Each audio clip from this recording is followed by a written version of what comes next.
Guys final అయితే రంజాన్ వచ్చేసింది. నా తరపున మీ అందరికి ఈద్ ముబారక్. ఇక నమాజ్ చదవడానికి దర్గాలో ఉన్న ఈద్గాకి అయితే వచ్చేసాము. లాస్ట్ ఇయర్ కంటే ఈ ఇయర్ చాలా మంది అయితే వచ్చారు గాయస్. ఇక మన మున్సిపల్ కార్పొరేషన్ వాళ్ళు చాలా మంచిగా ఫెసిలిటీస్ అయితే పెట్టారు. రంజాన్ అంటేనే సంతోషం, ఆనందంతో కూడుకున్న పండుగ.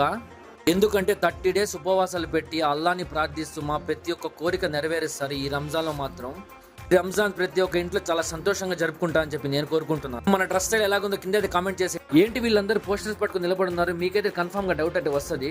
ఆ డౌట్ ని క్లారిఫై చేసుకోవడానికి నేను కూడా అక్కడికి వెళ్ళిపోయి వీళ్ళతో మాట్లాడాను. ఏం లేదు గైస్, పాకిస్తాన్ దేశం మీద జరిగే దాడులను ఆపాలని చెప్పి ఇక్కడి నుంచి అయితే స్లోగన్స్ అయితే ఇస్తున్నాం మీ అందరం కలిసి. గైస్ ఇది మన భారతదేశం, ఇక్కడ అందరం మన ఒకటిగా అయితేనే ఏదైనా జరుగుతుంది. మీ అందరూ కూడా వాళ్ళ గురించి ప్రేయర్ చేస్తారని చెప్పి నేను కోరుకుంటున్నాను. ఇంకా రియాజ్ కి ఈద్ ముబారక్ చెప్పేసి ఆడి నుంచి అయితే బయలుదేరేశాను. మా రంజాన్ ఈద్ నమాజ్ అయితే ఇలా జరిగింది. మీ రంజాన్ ఈద్ నమాజ్ ఎలా జరిగిందో కింద అయితే కామెంట్ చేసేయండి. గైస్ వీడియోస్ అయితే చూస్తున్నారు, ఫాలో మాత్రం ఫాలో చేసుకోండి గైస్.